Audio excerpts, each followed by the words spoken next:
खतरनाक सांप एनी के बिस्तर के ऊपर। उफ खुदाया!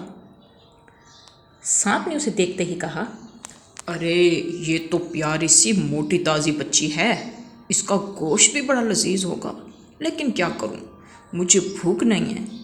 ऐसा करता हूं, आज इसे नहीं खाता, इसे कल चखूंगा। सांप ये कहते हुए एनी के बिस्तर से उतरकर नीचे चला गया और कमरे से बाहर चला गया। अगली सुबह एनी की माँ एनी को देखने के लिए उसके बिस्तर के सामने आई और उसको देखने लगी कि आया एनी सांप के डसने से मर चुकी है या अभी जिंदा है। लेकिन बच्चों, वो तो देखकर हैरान रह गई कि एनी तो पुरसकून नींद सो रही थी। एनी की माँ ने कहा, अच्छा ठीक है, आज सो जाती हूँ, कल सुबह देखूंगी इसके लिए कि मैंने क्या करना है। अगली सुबह नाश्ते की टेबल पर एनी के अब्बू आते हैं और एनी की बहन के साथ बैठ जाते हैं। एनी ने बड़ी मेहनत से ये सारी चीज़ें तैयार कर की हैं और उनके नाश्ते का एहतमाम किया है। एनी की माँ उसके अब्बू के साथ आकर बैठती है और एनी के अब्बू से कहती है कि आज हमारा गांव की सैर करने का इरादा है। मैं सोच रही हूँ कि वहाँ घूम फिर भी लेंगे और साथ वाले जंगल से लकड़ियाँ भी इकट्ठी कर लेंगे। हाँ हाँ, क्यों नहीं, एनी को भी साथ ले जाना, तुम्हारी हेल्प करा देगी। अच्छा ठीक है, फिर मैं चलता हूँ। एनी के अब्बू ये कहकर नाश्ते की टेबल से उठ जाते हैं और चले जाते हैं।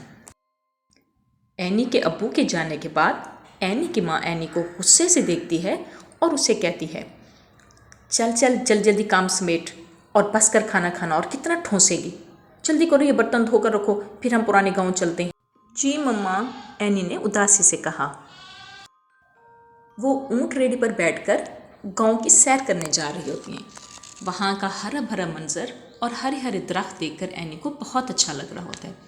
प्यारे बच्चों, लकड़ियाँ इकट्ठी करना और जंगल और गांव की सैर करना ये तो सिर्फ एक बहाना था।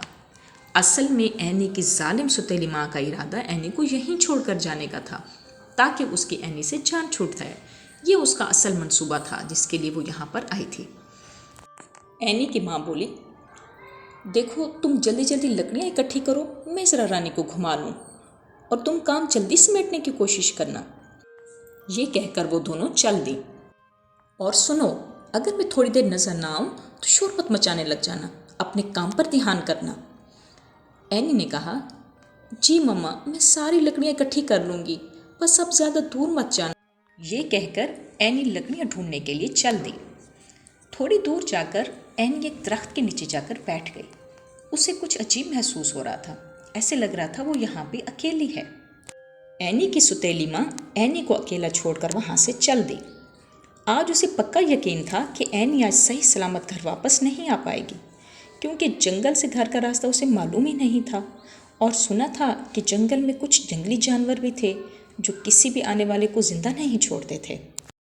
जब काफ़ी देर गुजर गई और एनी को अपनी माँ नज़र ना आई तो वो बहुत परेशान हो गई। माँ, माँ, आप कहाँ चली गई हो माँ? मैं परेशान हो रही हूँ, आप कहाँ हो माँ? मुझे नज़र आओ, मेरा दम घुट रहा है माँ। बेचारी एनी चारों तरफ अपनी माँ को आवाज़ें देती रही और उसे ढूंढती रही, लेकिन उसकी माँ कहीं नज़र ना आई। प्यारी ज़राफ़ा, क्या तुमने मेरी माँ को देखा है? ए लड़की, तुम इस भरे जंगल में क्या कर रही हो? भाग जाओ यहाँ से, वरना कोई तुम्हारी मदद नहीं कर पाएगा। एनी बेचारी डर के मारे वहाँ से चल दी। आखिरकार एनी ने वहीं बैठकर ज़ारो कतार रोना शुरू कर दिया।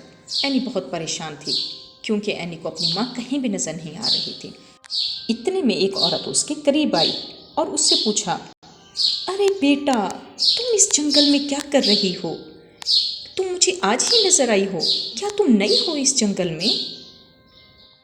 प्यारी खातून, मैं और मेरी माँ हम इस गांव में सैर करने आए थे और साथ वाले जंगल से लकड़ियाँ भी इकट्ठी करने आए थे, लेकिन मेरी माँ मुझे यहाँ अकेला छोड़कर चली गई है।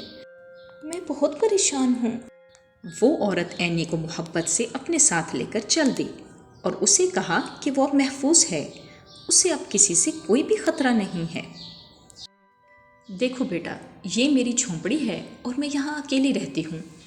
तुम तो इतनी प्यारी बच्ची हो, तुम यहाँ आराम और सुकून से रहो और मुझे अपनी माँ समझो और इसको अपना घर। आओ मैं तुम्हें खाने को कुछ दूँ, तुमने सुबह से कुछ खाया भी नहीं होगा। वो एनी के लिए खाना लेकर आई और उसे अपने हाथ से खाना खिलाया और उसे अपने साथ सुला के वो खुद भी लेट गई, क्योंकि वो उसको सुकून देना चाहती थी। प्यारे बच्चों, ऐसा लगता है एनी को मेहरबान माँ मिल गई है और उस जालिम माँ से जान छूट गई।